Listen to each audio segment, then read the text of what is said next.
Hello, my viewers. I am your host, Gaming Odyssey, back again with another episode of You Guessed It Games. Um, like I said, I think I already did this topic already, and I told you guys what the verdict was gonna be. Now that the game has actually dropped, I'm here to basically put the nail on the coffin. So the game that I'm talking about is, as you can see by the section here, is BioWare. It's from BioWare, and the game is it's none other than Dragon Age, the Veil. Now, here's my situation, and I'm just gonna be frank with you guys.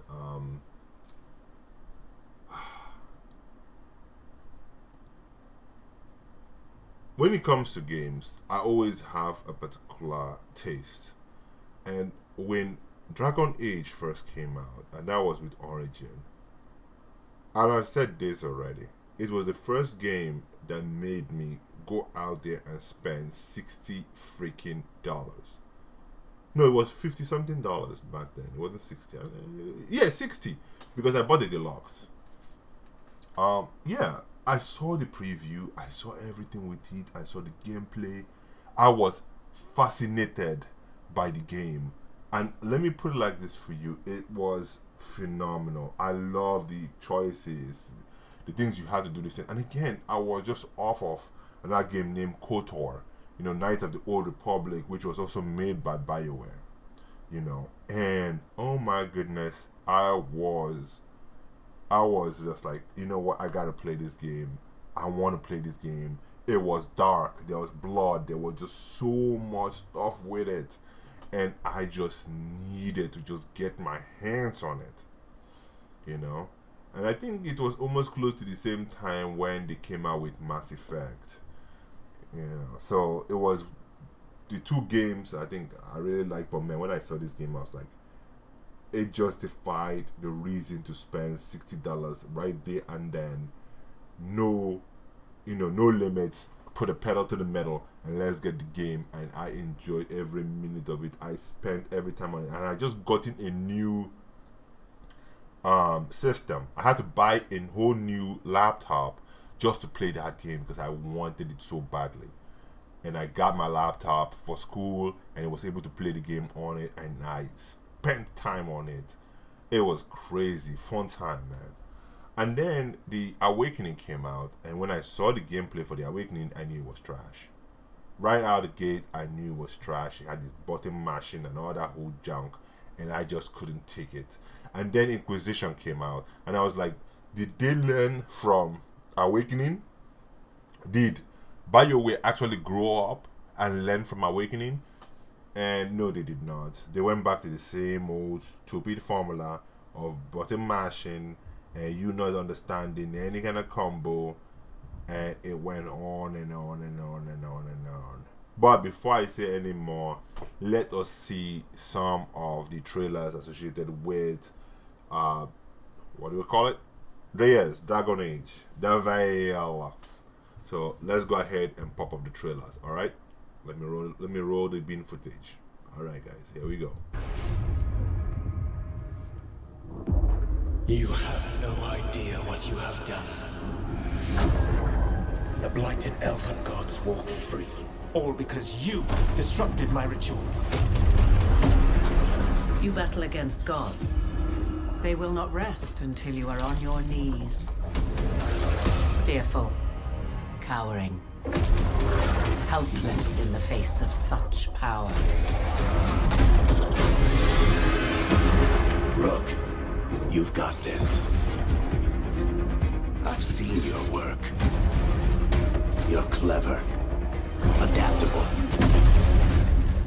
and you don't know when to quit.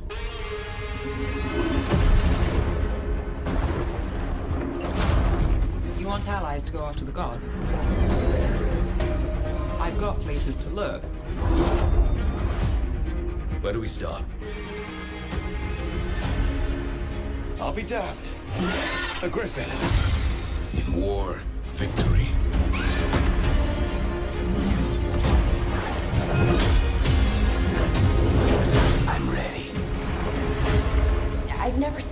before. There's something kind of exciting about it.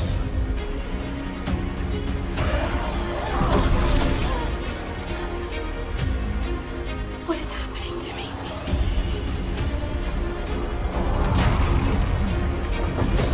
Let the Fae draw close! Draw the dragon out into the open. Then attack. You and me, Rook. Maybe that's what scares me. These are the times in which legends are born or slain.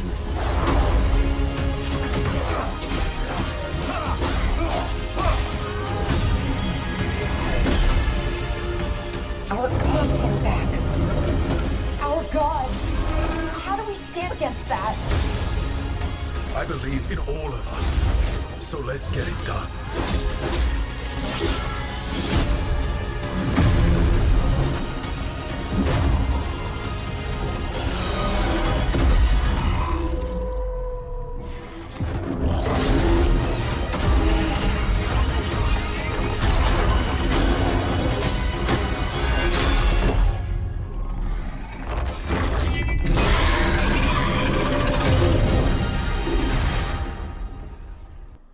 Alright, so that's the first one. We're gonna watch the second one.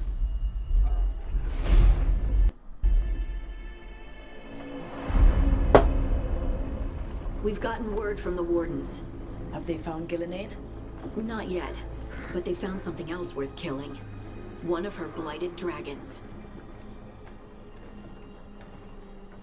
Rook, you made it. Good. Wouldn't miss it. We have unfinished business with that dragon. We've tracked it to a ruined tower nearby. That lair is a death trap. We need to lure her out to have any chance. So we challenge her, draw the dragon out into the open, then attack.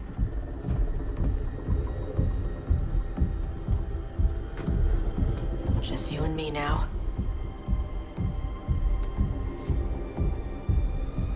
Everyone, get ready! Wardens! Ready ballistas!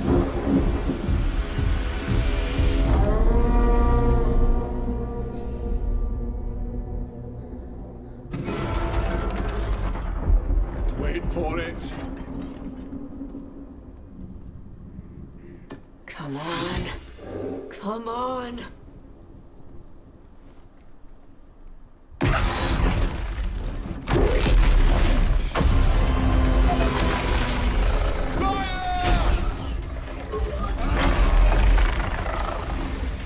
Hit the wings! Force her to land! Second detachment! Flank on the walls! Let's go!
Press the attack!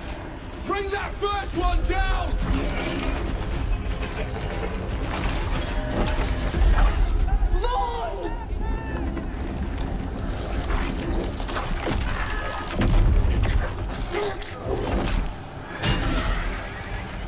Gillenane. Consume their flesh! Shatter their bones!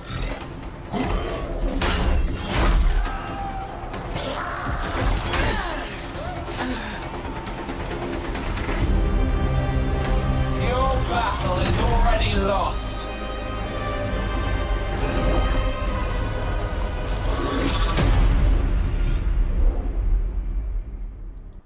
Alright, people. As you guys have seen both of the trailers. I don't believe there's any other trailer to see. Let's check them out. There is none. No more trailers, guys. No more. So, with that said, okay, I think there's one more, but I'm not gonna bother with that one. Alright, guys, with that said, let's dive into it. Now, you guys already saw both trailers. You basically saw a couple of things that were in there, most especially on the second one. You guys saw some gameplay, and you guys can actually see the similarity between it and Mass Effect. Like I told you before, this game just became, in my personal opinion, the gameplay is not gonna be great. It's not. There was one thing about Mass Effect that made Mass Effect what it was, and you could understand that and you could roll with it because that's what it came with. You understood that. You could give instructions, you could tell them where to stay and all that stuff. In this one, it doesn't look like as if you can do that. They're all rushing, they're fighting, they're doing all of this stuff. And many of the times, people lose the main reason why the first game actually was great. And let me put it like this for you. The first game was great because of number one, storytelling. Dragon Age came out at the time when storytelling was all about the craze. Everybody and their mama were learning how to tell a great story, grand story, just like what's his name again? This man that wrote Game of Thrones. You had a grand story. You had political stuff going on. You had the dragons. You had the Grey Wardens. You had so many things that were going on in that game that it was crazy, you know, that you were put in the middle of it and you had to deal with all that trauma and all that chaos that was going on, and you had to try and settle everybody else and then fought the main dragon at the end, and then you had betrayal, and then you have your teammate giving you problems, you know, and you have to settle them. Sometimes you lost teammates, sometimes you didn't. Sometimes if you didn't have enough charisma, whatever it is that you could use to actually pull a teammate together, they would leave you or they would, you know, betray you in some way. Here you don't have that. You have too many political correctness scenes going on. You have so many things that sometimes don't make sense. You have, I don't know how to say it, but I think I heard it from somebody and they said it's a woke agenda where everybody is trying to be politically correct. And it's getting way too much in the games. The reason why people create games is escapism. We want to escape our reality. We want to go to a world where there is some degree of normalcy, however there's fantasy and so on and so forth, you know? This game tries to please everybody, especially when you play it. The options, the selection options, there's no like in your face kind of situation, you know, like how you had the Paragon and you had the other one. There's no like in your face, like, I don't know how to say it, to go shove it or something like that. I just want to just say this: when it comes to games, it has to be about story, it has to be about the environment, it has to be about the people. If you look at many of the characters that are being created, you see there's just too much inclusivity. There's no, like, okay, this realm has a certain group of people, this is the only people that we can expect from that realm, or, you know, a group of people that we can expect from a certain realm. If you really look at how many of these games like this are usually created, they have an understanding that they're going to be borrowing characters or people from, what do you call it, from D&D. You know, you have the dwarves, you have the elves, you have the humans, you have for them here, it was Canaries. And if you look at the Canaries in the first game, it was just the black people, right, with cornrows. Those were the Canaries. And then for some reason in the second one, they made the Canaries with big horns and so on and so forth. And then they went back and then changed it in Dragon Age Origin into the people with horns. It wasn't people with horns, it was people with dreadlocks. Those were the Canaries. You know, but they just wanted to say, okay, maybe there was racism or something like that, and then they decided to change everything. And then all the games, you know, had all of them. But the Canaries were black people with cornrows. What else again? Yeah, I mean, the game is trying too hard to include people. It's trying too hard to run its political agenda. It fails to actually write a formidable story. And it just comes up with all this so-called evil, you know, that, I don't know how to put it. It's just like it's in your face to some degree, you know. In the first one, you didn't understand what was happening, whether the blight was back or not, whether this was happening, whether that was happening. Your job was to investigate, you know. And then, you know, during that whole process, you found a couple of things and so on and so forth. It was a story of discovery. Now, they don't even make you realize what the Grey Wardens are. You know, why their numbers are always going to be small. Why are they so great? Why can they withstand so much of the punishment from the dragons or from evil or so on and so forth? They've forgotten what the whole story was about. And they just give you this bull crap and then expect you to just eat it up. It's really heartbreaking, guys. It's really heartbreaking. You know, it's really, really heartbreaking. You look at it, you watch it, you see what's going on.